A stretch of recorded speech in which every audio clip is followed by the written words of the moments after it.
इस कहानी की शुरुआत में हमें दिखाया जाता है कि धरती पर एक भयानक इकोलॉजी चेंज हुआ है, जिसकी वजह से सारे महाद्वीप पानी में डूब गए और इंसानों की वजह से हुआ, क्योंकि इंसान धरती को छोड़कर किसी और प्लेनेट पर जाकर बस गए, जिससे सभी समुद्री जीव की जान खतरे में है। मगर क्रेकन नाम के एक स्क्विड ने कई जानवरों को बचा लिया और ये सब गहरे समुद्र में बनी एक गुफा में रहने लगे, जो बाहरी दुनिया से सुरक्षित थी। यही हम क्रेकन के पोते डीप को देखते हैं, जो इस गुफा के जीवन से बोर हो चुका है और वो बाहर निकलकर दुनिया को एक्सप्लोर करना चाहता है। क्रेकन उन्हें बहुत समझाते हैं कि बाहरी दुनिया बहुत खतरनाक है, जहाँ उसके जैसे जिंदा जीव नहीं रह सकते, इसीलिए वो कभी किसी को बाहर नहीं निकलने देते। यहाँ हम डीप के दोस्तों से मिलते हैं, जिनमें यो नाम का एक एंगलर फिश और एलिस नाम की एक श्रिम्प होती है, जिन्हें ना चाहते हुए भी डीप की शरारतों में उसका साथ देना पड़ता है। डीप अपने पिता क्रेकन के प्रोटेक्टिव नेचर से बहुत परेशान है और उसे लगता है कि बुढ़ापे की वजह से वो बहुत ज्यादा डरने लगे हैं। लेकिन क्रेकन बस यही चाहते थे कि भविष्य में डीप एक अच्छा लीडर बन सके और उसके बाद इस कॉलोनी की देखभाल करे। वो डीप के इकट्ठा किए गए इंसानी सामान को भी बाहर फेंक देता है और कहते हैं कि यहाँ हम सब एक टीम की तरह रहते हैं और तुमको भी काम में मदद करनी चाहिए। फिर एक ब्लॉकफिश उसे गुफा के फिल्टर को साफ करने के लिए कहती है और डीप अपने दोस्तों को भी साथ ले जाता है, जहाँ वो छुपते हुए गुफा से भाग जाता है और डीप देखता है कि वहाँ बहुत सारा इंसानों का सामान बिखरा हुआ है। इसी तरह मस्ती करते हुए उसकी नजर एक मिसाइल पर पड़ती है और वो अनजाने में इसे एक्टिवेट कर देता है और उसकी सवारी करता है। वो एलिस को भी अपने साथ बिठा लेता है। पहले तो इसको खूब एंजॉय करते हैं, लेकिन फिर वो देखते हैं कि इसकी स्पीड कंट्रोल से बाहर होती जा रही है और डीप देखता है कि सामने पहाड़ी है, तो डीप और एलिस कूद जाते हैं और जैसे वो कूदते हैं तो मिसाइल फर्श पर फट जाती है। इससे उनकी गुफा उखड़ने लगती है और फर्श से लावा निकलने लगता है और गुफा में भरने लगता है। बहुत सारे समुद्री जीव मर जाते हैं और क्रेकन बाकियों को भागने के लिए कहता है, लेकिन तभी एक बड़ी चट्टान टूट जाती है और उस गेट को बंद कर देती है, जिसकी वजह से क्रेकन के साथ सब लोग उस गुफा में फंस जाते हैं। क्रेकन उस चट्टान को हटाने की बहुत कोशिश करते हैं, लेकिन वो बहुत भारी होने की वजह से वो उसे हटाने में नाकामयाब होते हैं और जल्दी हार मान लेते हैं। डीप अपने दादा से सॉरी कहता है कि ये मेरी गलती है और मुझे आपकी चेतावनी को नजरअंदाज नहीं करना चाहिए था। क्रेकन उसे बचने का रास्ता बताते हैं कि तुम्हें मेरे दोस्त नेथन को ढूंढना होगा, जो असल में एक व्हाइट व्हेल है और वो पलक झपकते ही इस चट्टान को हटा देगा। लेकिन क्रेकन को उसके ठिकाने के बारे में कोई आइडिया नहीं होता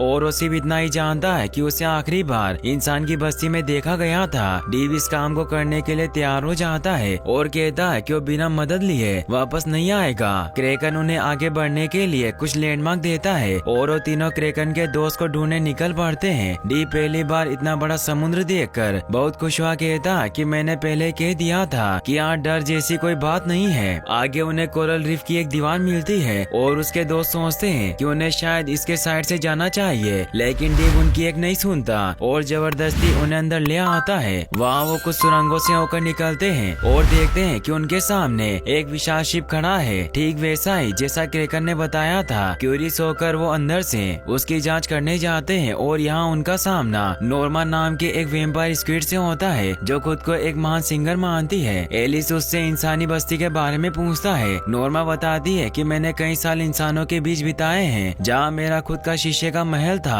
और मेरी परफॉर्मेंस देखने के लिए दूर दूर से लोग आते थे। डीप उससे वहाँ पहुँचने का रास्ता पूछता है, लेकिन नॉर्मा कहती है कि तुम इतनी जल्दी कहीं नहीं जा सकते, क्योंकि अब तुम्हें मेरी एक परफॉर्मेंस देखनी है, नहीं तो मैं तुम्हें अपने जैसा वेम्पायर बना दूंगी। उन तीनों के पास कोई और रास्ता नहीं होता, इसीलिए नॉर्मा अपनी परफॉर्मेंस शुरू कर देती है। तभी डीप को एक आइडिया आता है और अपने दोस्तों के साथ नॉर्मा की झूठी तारीफ करने लगते हैं। फिर चालाकी से वो उसे इंसानी बस्ती का रास्ता पूछते हैं और नॉर्मा भी अनजाने में उन सभी को बताती है कि वहाँ का रास्ता ब्रॉडवे स्ट्रीट से होकर जाता है और फिर उन्हें एक पुल पार करना होगा। डीप और उसके दोस्त जानकर भागने की कोशिश करते हैं और नॉर्मा देखकर बहुत गुस्सा हो जाती है। वो उन्हें पकड़ने के लिए उनका पीछा करती है, लेकिन उसे चकमा देकर भाग जाते हैं। नॉर्मा कहती है कि मुझे तुम्हारे जाने से कोई फर्क नहीं पड़ता, क्योंकि मेरे पास ऑडियंस की कोई कमी नहीं है। बाद में वो सभी कूड़े के ढेर में आते हैं, जहाँ मोरा नाम की एक हील डीप को पकड़ती है और कहती है कि मैं बहुत दिनों से अपने खाने का इंतजार कर रही थी। डीप उसे चेतावनी देता है कि मेरे दोस्त मुझे बचाने आ रहे होंगे और मोरा सुनकर दुखी हो जाती है, क्योंकि यहाँ उसका कोई दोस्त नहीं है, इसीलिए अपना सारा समय अकेले बिताती है। एलिस और रियो डीप को यहाँ वहाँ से जाने के लिए कहते हैं और उनकी चेतावनियों के बावजूद डीप मोरा को अपने प्लान के बारे में बताता है और अपने बिहेवियर के लिए उससे माफी मांगती है और कहती है कि मैं इस जर्नी में तुम्हारी मदद कर सकती हूँ। एलिस और रियो डीप को बहुत समझाते हैं लेकिन उनकी एक नहीं सुनता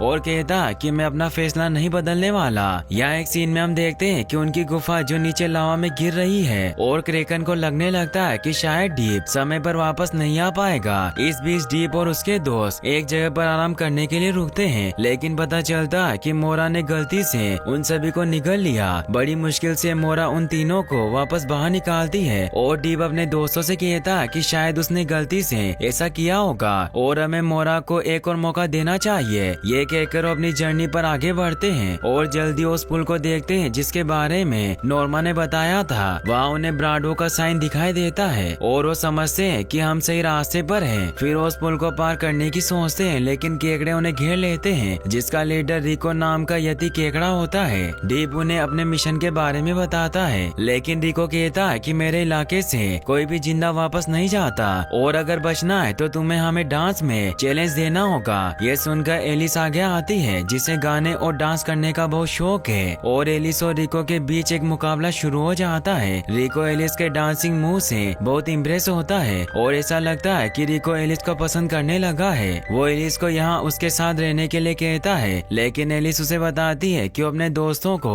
इस तरह नहीं छोड़ सकती और एलिस कहती है कि मैं वादा करती हूँ कि मैं तुमसे मिलने वापस जरूर आऊंगी। जाने के बाद वो न्यूयॉर्क शहर आते हैं जो पूरी तरह से पानी में डूबी हुई है और वो सोचते हैं कि नेथन भी इन बड़ी बिल्डिंग में से एक में रहता होगा। वो एक ऐसी बिल्डिंग जो कि एक प्ले स्टोर होती है उसकी जांच करने जाते हैं जहां उनका सामना बड़े इंसानी स्टेचू से होता है और हमेशा की तरह डीप सबके लिए यहाँ भी मुसीबत खड़ी कर देता है। किसी तरह भागते हुए वो उस बिल्डिंग से बाहर आते हैं और आगे एक मेट्रो स्टेशन देखते हैं। यहाँ उन्हें एक बंद मेट्रो ट्रेन दिखाई देती है और डीप कहता है कि उसने इसकी फोटो पहले भी देखी है और ये उन्हें शहर में कहीं भी बहुत जल्दी ले जा सकती है। ये चारों मेट्रो में सवार हो जाते हैं और जैसे ही डीप लीवर खींचता है तो चलने लगती है। जल्दी इसकी स्पीड बहुत तेज हो जाती है और मेट्रो ट्रेन के क्रैश होने से पहले ही चारों वहाँ से तैरकर बाहर निकल आते हैं लेकिन उन्हें नहीं पता था कि ये रेडिएशन जोन है और इन्फेक्टेड ज़ॉम्बी फिश उन पर अटैक कर देती है। वो सब भागकर एक कंटेनर में आते हैं जिसके सामने एक नेट लगा होता है और डीप बड़ी होशियारी से उस नेट में उन ज़ॉम्बी फिश को कैद कर लेता है। फिर डीप के दोस्त उसे यहाँ से वापस चलने के लिए कहते हैं क्योंकि उनकी जान को खतरे में डाल रहा है लेकिन डीप कहता है कि मैं बिना मदद लिए वापस नहीं जाऊंगा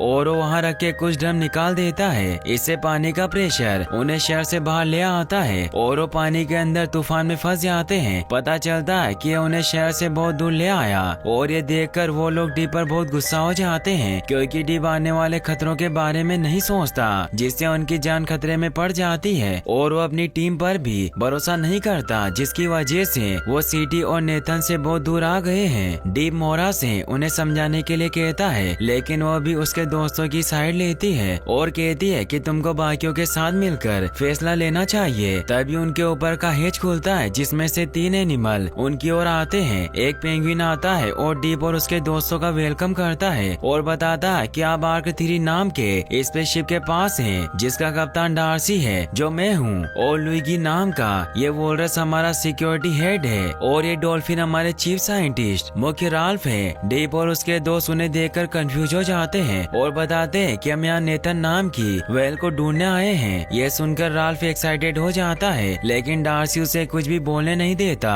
और कहता है कि हम ऐसी किसी वेल को नहीं जानते लेकिन हमारा सिस्टम उसे ढूंढ लेगा। वो चारों डार्सी की बात मान लेते हैं। फिर डार्सी उन्हें अपने साथ अंदर आने के लिए कहता है और ऐसा लगता है जैसे उसके इरादे अच्छे नहीं हैं। फिर वो राल्फ से उन्हें शिप का दौरा करने के लिए कहता है और वो चारों उसके पीछे कंट्रोल रूम में जाते हैं। वहाँ वो आर्क प्रोजेक्ट का एक वीडियो देखते हैं जिसमें एक साइंटिस्ट बताता है कि हमारे रहने के लिए एक और प्लेनेट मिल गया और सभी इंसान आर्क 1 नाम के शिप से वहाँ के लिए रवाना हो गए। उसके बाद हमारे पास है आर्क 2 शिप जो जमीन पर रहने वाले जानवरों को ले जा रहा है और तीसरा और आखिरी शिप आर्क 3 है जिसे हमने समुद्री जीवों के लिए बनाया है। हमने 3 एनिमल को जानवरों को शिप पर लाने की जिम्मेदारी दी है जिनका आईक्यू लेवल बाकी जानवरों की तुलना में बहुत ज्यादा होता है। वो इन जानवरों को फ्रीज करके लाएंगे ताकि इस लंबी जर्नी को पूरा कर सके। दूसरी ओर लुइगी ने डार्सी को बताया कि हमारा शिप पहले ही ओवरलोडेड हो चुका चुका है, इन जानवरों को यहाँ लाने की क्या जरूरत है। इस पर डार्सी उसे कहता है कि ये चारों भी हमारी तरह बहुत समझदार लगते हैं और ऐसे जानवरों की मदद से हम नए प्लेनेट पर इंसानों की बराबरी कर सकते हैं। इधर डीप और उसके दोस्त देखते हैं कि शिप को लॉन्च होने में सिर्फ 1 घंटा बचा है और डीप उन्हें उनके मिशन के बारे में याद दिलाता है। तब डार्सी ने लुइगी को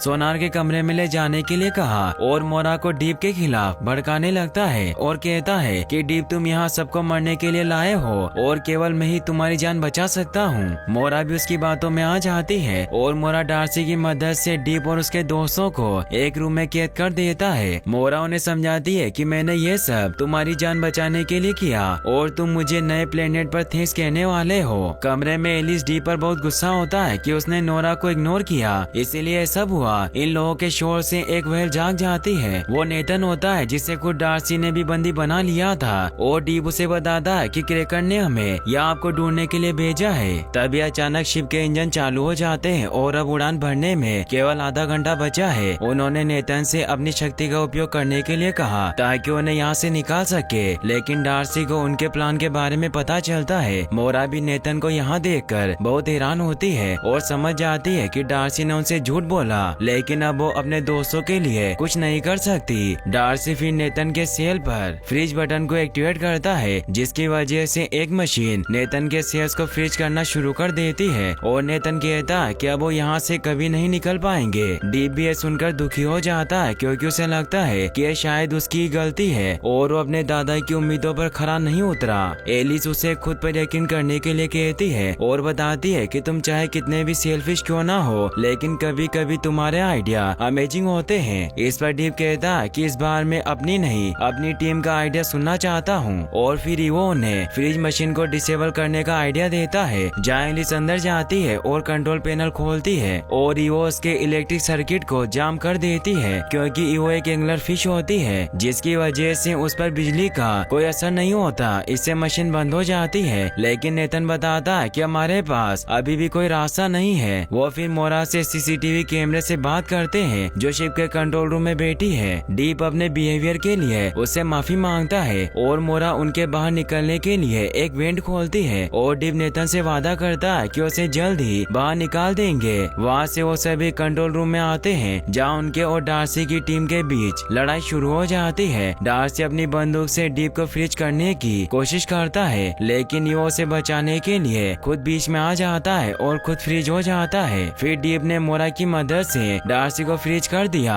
और वो राल्फ के साथ भी ऐसा ही करते हैं। लुइगी गुस्से में उन पर हमला करने के लिए आता है, लेकिन उसे एक स्केप पोर्ट की मदद से दूर भेज देते हैं। फिर अचानक वो शिप लॉन्च हो जाता है और बाकी जानवरों के साथ साथ ये चारों भी स्पेस में जाने लगते हैं। एलिस घबराहट में जल्दी से कंट्रोल के सभी बटन दबा देती है, जिससे शिप के फ्लड गेट खुल जाते हैं। वो 4 लोग और सभी एनिमल समुद्र में गिर जाते हैं। पानी का तापमान सभी जानवरों को डिफ्रीज कर देता है और वो देखते हैं कि नेथन और ईवो भी ठीक है। वो सभी ये देखकर बहुत खुश होते हैं और नेथन कहता है कि अब हमें जाकर क्रेकन की मदद करनी चाहिए। दूसरी ओर गुफा की हालत बहुत खराब है और क्रेकन को लगता है कि अब उनके बचने की कोई उम्मीद नहीं बची। तभी उसे नेथन के साथ डीप की आवाज सुनाई देती है और ये सुनकर क्रेकन बहुत खुश होता है। फिर नेथन उस चट्टान को हटाने की कोशिश करता है, लेकिन अपनी जगह से नहीं हिलता और वो बताता है कि इसके नीचे जरूर कुछ फंसा हुआ है। फिर डीप और उसके दोस्त रुकावट को दूर करने जाते हैं और पाते हैं कि बीच में एक छोटा पत्थर है। डीप और उसके दोस्त इस पत्थर को हटा देते हैं, मगर डीप वहाँ फंस जाता है। यहाँ नेथन बड़ी चट्टान को भी हिलाता है, जिससे क्रेकन और गुफा के बाकी जानवर निकलते हैं। डीप के दोस्तों और बाकी सबको लगता है कि शायद उन्होंने डीप को खो दिया, लेकिन तभी डीप एक छेद से बाहर आता है और इसे देखकर सभी को सुकून मिलता है। क्रेकन को डीप पर बहुत प्राउड महसूस होता है और डीप उसे बताता है कि अपनी टीम की मदद के बिना ऐसा नहीं कर सकता था।